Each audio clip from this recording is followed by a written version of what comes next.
아멘.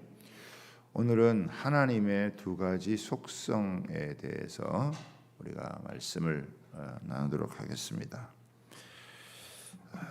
다니엘은 기도를 결심을 하고 하나님 앞에 이제 평소에도 기도했지만 더 하나님 앞에 기도하기로 결심하고 이제 나아가는데, 나의 기도를 받으시는 하나님이 어떤 분이신가라고 하는 것을 이제 오늘 기록을 해놓고 있습니다.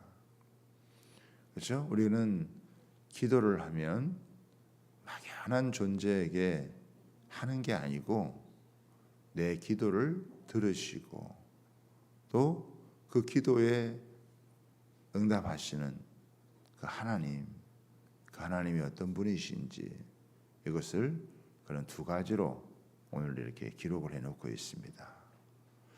우리도 이 새벽에 나와서 여러분 기도하지만 우리의 기도를 들으시는 하나님, 그분이 어떤 분이신지 우리가 정확하게 알고 기도하는 것이 우리의 기도가 제대로 된 기도가 될 수 있도록 이끌어주는 게 되십니다. 오늘 이 고도의 영적 집중력을 가지고 이 다니엘이 하나님 앞에서 기도하기를 결심을 하고, 또 절제할 것은 절제하고 금식하고 또 베옷을 입고 하나님 앞에서 전심으로 이렇게 죄를 뒤집어쓰고 이제 기도를 하는데, 그렇게 하나님 앞에 참 겸비한 심령으로 이렇게 나아가는 이 다니엘의 모습, 다른 많은 일이 있어도 그것을 좀 뒤로 내려놓고 기도하는 일보다 우선할 수 없다, 이런 마음을 가지고 하나님 앞에 이제 기도를 하는데, 내가 하는 이 기도가 그 기도를 들으시는 하나님께서 역사하시는 그 일이라면 그 어떤 일보다도 중요하다, 그 어떤 일보다도 우선해야 된다라고 하는, 그것이 하나님이 누군지를 아는 그런 지식 때문에 이렇게 삶의 우선순위가 제대로 딱 정해지는 거죠. 내가 기도하고 또 하나님께서 그 기도를 들으시는데, 기도를 들으시는 하나님이 누구인지에 대한 것이 잘 알지를 못하면 기도의 우선순위가 밀릴 수밖에 여러분 없는 것 아니겠습니까?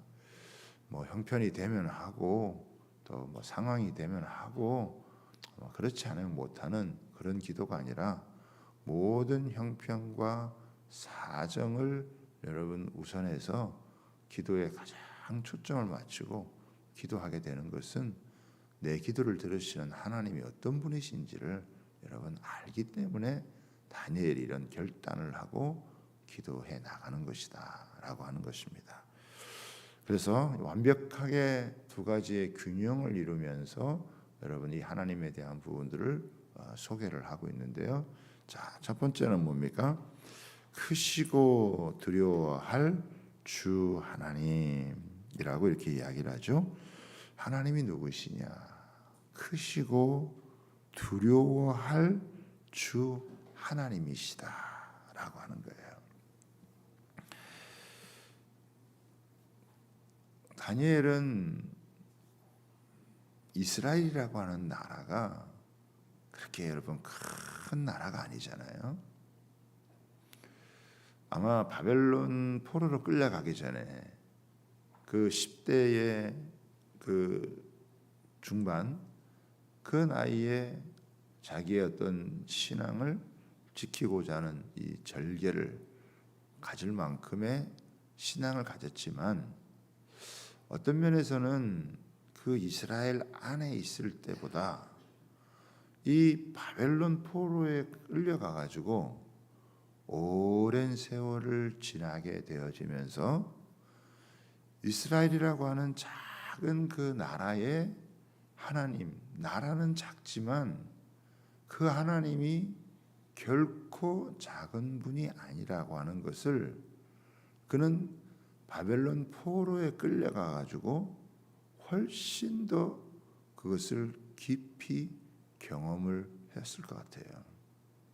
지금이야 뭐 우리가 이렇게 비행기를 타고 이렇게 여러 나라들을 이렇게 다니고 세상이 얼마나 큰지 그거를 알 수 있었지만 그 당시에야 그런 이런 부분들이 뭐 크지 않았겠죠.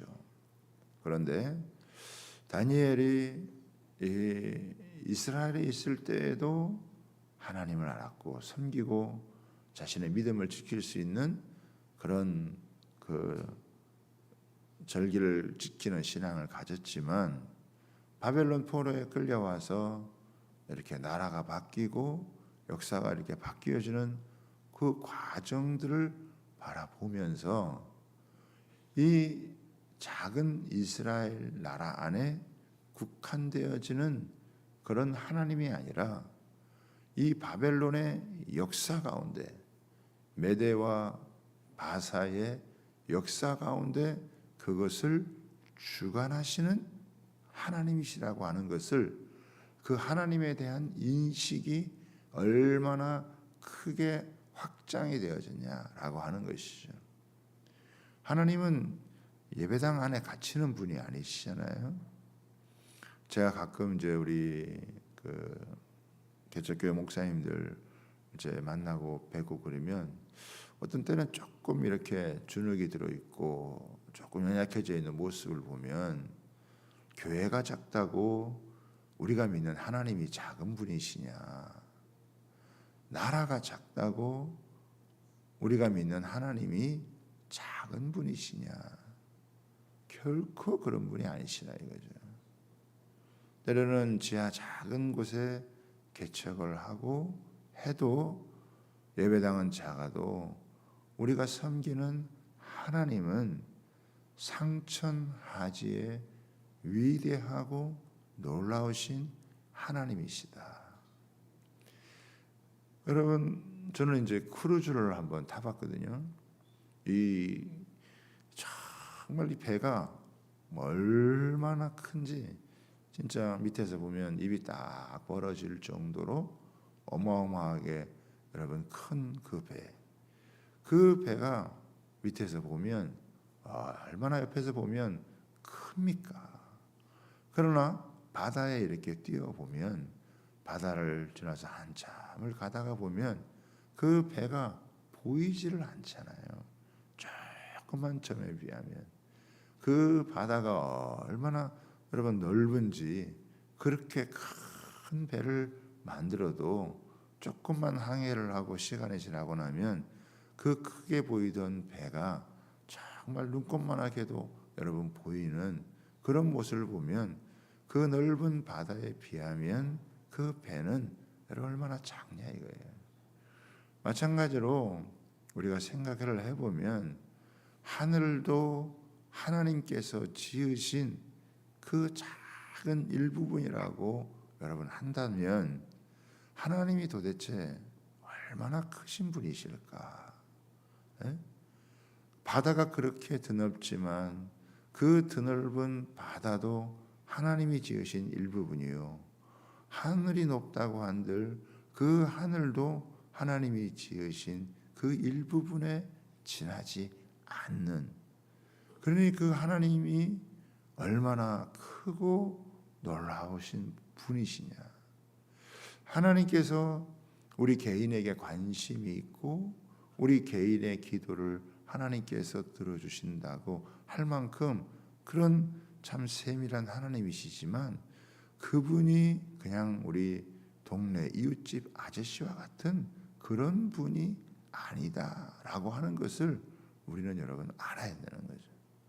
아마 이 다니엘이 하나님 앞에서 이렇게 어떤 면에서는 그 왕의 어의를 그 어인이 찍힌 것을 거부할 만큼 그가 담대하게 그 기도에 목숨을 걸었던 것은 이런 제국의 왕 정도의 그런 사이즈의 그 내가 섬기는 하나님이 그런 분이 아니시고 그거하고는 비교할 수도 없는 너무나 크고 위대하신 놀라우신 분이라고 하는 것을 아마 깊이 자각을 했기 때문에 하나님에 대해서 그가 기도를 하면서 그 기도의 내용을 담으면서 내 기도를 들으시는 하나님이 너무나 크신 분이시다. 그런 면에 비하면 우리가 때때로 하나님을 너무 작게 생각을 하는, 조금 그렇게 만만하게 생각하는 그런 부분은 없는지 한번 돌이켜 봐야겠다라고 하는 것이죠. 사랑하는 여러분, 그 크신 하나님이 얼마나 두려우신 분이신지, 얼마나 위험이 있는 분이신지 그것을 다니엘은 여러분 알았어요. 쉽게 생각할 수 없는 분이라고 하는 거, 얼마나 철저하게 그 하나님께서 이 역사를 주관하시고 다스리는 그런 분이신지에 대해서 이야기를 하고 있는 거예요. 잠언서에도 보면 계속 나오는 게 뭡니까? 여호와를 경외하는 것이 어떻게 해요? 지혜의 근본이다. 하나님 두려운 줄 알아라. 하나님 무서운 줄 알아라. 하나님이 정말 이 두려운 분이라고 하는 것을 알 때 우리가 방종을 여러분 멈출 수가 있는 거예요. 왜 사람들이 그렇게 방종을 하느냐? 왜 하나님을 믿으면서도 이렇게 헛된 여러분 이런 일들을 서슴없이 저질렀느냐? 그것은 하나님이 얼마나 크시고 두려운 분인지, 무서운 분인지, 죄에 대해서 얼마나 그것을 심각하게 다루시는 분이신지에 대해서 정확한 인식이 없었기 때문에 여러분 그렇다라고 하는 거예요.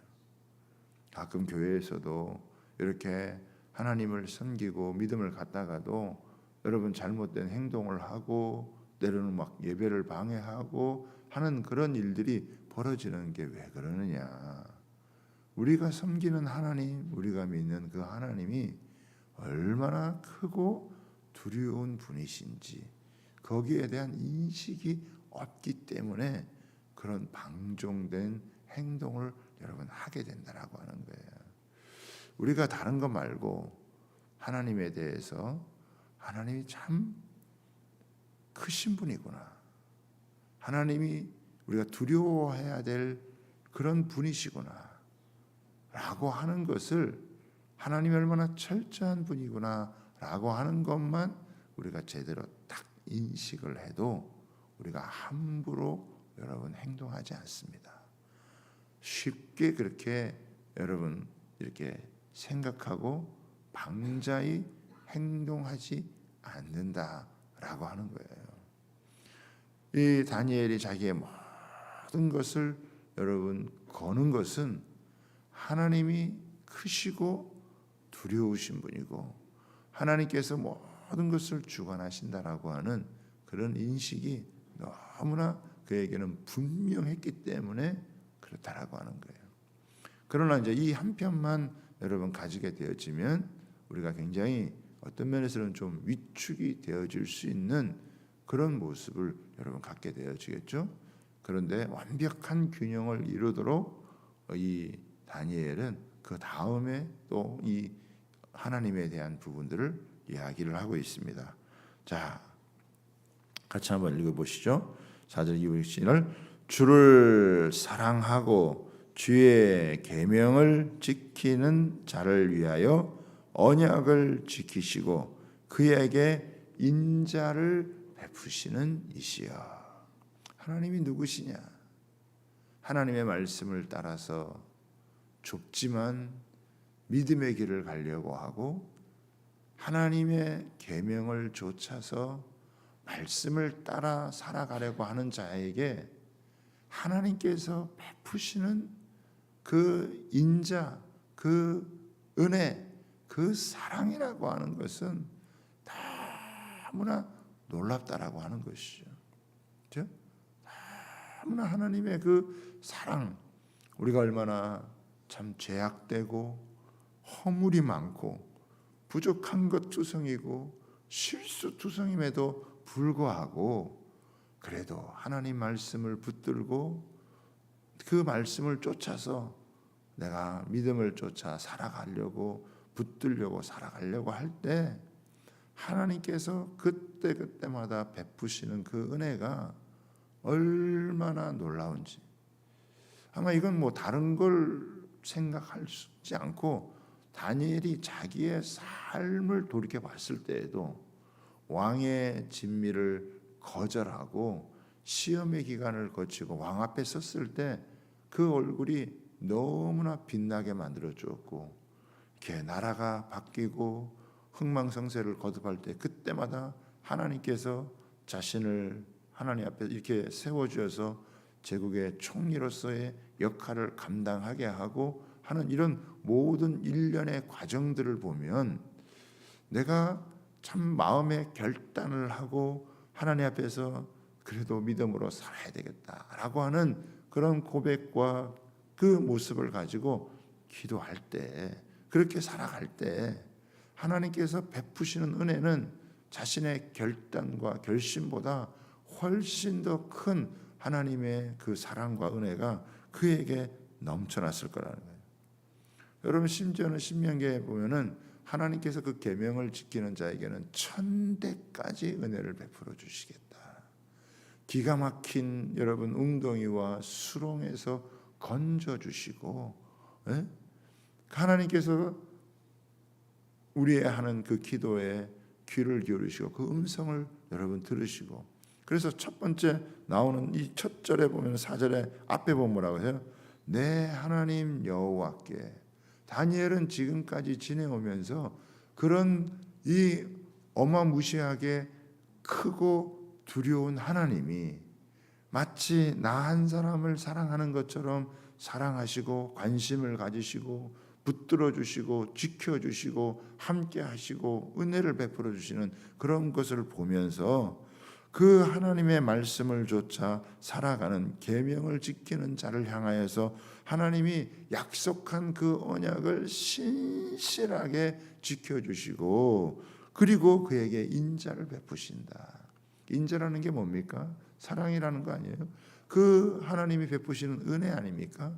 내가 이렇게 하려고 해도 여전히 부족한 부분이 있고 여전히 나약한 부분이 있고 여전히 실수투정이 있어도 하나님이 그 모든 허물들은 다 덮으시고 하나님께서 감싸 안으시고 품에 안으시고 하나님께서 지키셔서 그 하나님의 사랑이 어떠한 것인지를 이 제국의 어느 누구도 감히 이 자신을 건드리지 못하도록, 사자가 감히 건드리지 못하도록, 풀무불이 감히 여러분 자신을 제압하지 못하도록 하나님의 완전하고 완벽한 사랑이 그 인자로 자신의 삶을 두르고 있는 이 모습, 한편으로는 너무 공의로우신 분이시지만 그러나 한편으로는 너무나 사랑이 많으신 이 사랑과 공의가 완벽한 조화를 이루어서 자신의 삶 가운데 역사하고 있는 그 자신의 이 인생 가운데 역사하신 하나님, 그리고 이 나라와 민족 또 이 제국 가운데 지금 이 모든 통치와 다스림을 하고 계시는 이 하나님, 그 크시고 놀라우신 하나님이 나라고 하는 한 영혼에 관심을 가지시고 그 하는 기도에 귀를 기울이고 그리고 하나님과 의논해서 여러분 이 역사를 펼쳐가고 만들어 간다라고 하는 이 놀라운 이 하나님이 이런 분이시구나. 하나님이 너무 크시고 위대하셔서 그냥 뭐 나에게는 별 관심이 없으시고 그냥 알아서 모든 것을 해나가시고 나는 그냥 뭐 거기에 따라가는 그런 존재가 아니라 그 크고 놀라우신 모든 것을 가능하게 하시는 전능하신 하나님께서 내 기도를 들으시고 내 의견이 어떤 것인지를 귀를 기울이시고 우리의 그 기도를 따라서 그 기도 가운데 하나님이 함께 역사해 가시는, 그렇게 또 역사를 이루어 가기를 결단하신다고 하는 그런 하나님을 믿었기 때문에 내 기도가 이렇게 중요한 거구나. 하나님의 뜻을 깨닫고 기도하는 이 기도가 그냥 이렇게 없어지는 기도가 아니라, 그냥 자기 만족적인 기도가 아니라, 이것이 역사 가운데서 현실이 되어지는 너무나 놀라운 것이다 라고 하는 그런 인식이 그에게 아주 깊이 있었기 때문에 그는 이 기도에 모든 것을 걸고 여러분 갈 수 있었다라고 하는 것입니다. 저는 우리가 마지막 때를 살아가면서요, 우리가 하나님이 얼마나 참 이 인자하신 분과 아울러서 하나님이 심판하시는 두렵고 무서운 그런 하나님이신가에 대한 부분들을 알아야 될 뿐만 아니라, 그 하나님이 자신의 계명을 쫓아 살아가는 자에게 베푸시는 그 인자함, 그 사랑, 그 친밀함이 얼마나 놀라운지 이것을 영적으로 균형을 딱 잡고 우리의 기도 가운데 하나님이 일하실 것을 기대하고 우리가 여러분 기도한다면 우리의 기도의 차원이 완전히 달라지는, 우리의 기도가 여러분 그냥 향방 없는 그런 기도가 아니라 주님 귓가에 우리의 목소리를 또박또박 올려드려서 우리 하는 이 기도가 하나님이 정확하게 들으시고 놀랍게 응답하는 그런 기도가 되어질 줄 믿습니다. 저는 하나님께서 저와 여러분을 이 베드로전서 2장 9절에 말씀한 것처럼 왕 같은 제사장으로 저와 여러분을 불러주셨다. 너희의 기도를 통해서 모든 것을 완벽하게 계획하고 있어도 너희의 기도를 통해서 이 모든 일을 이루겠다라고 여러분 말씀하시는 주님을 우리가 다시 한번 기억하면서 우리를 왕 같은 제사장으로 불러주셔서 우리의 기도를 통해서 역사하시는 그 하나님을 우리가 다시 한번 생각하며 이 새벽에도 깨어 기도할 수 있는 그런 저와 여러분 되시기를 주님의 이름으로 부탁하고 축복합니다. 우리 옆에 분하고 한번 인사하겠습니다. 이렇게 인사하시죠.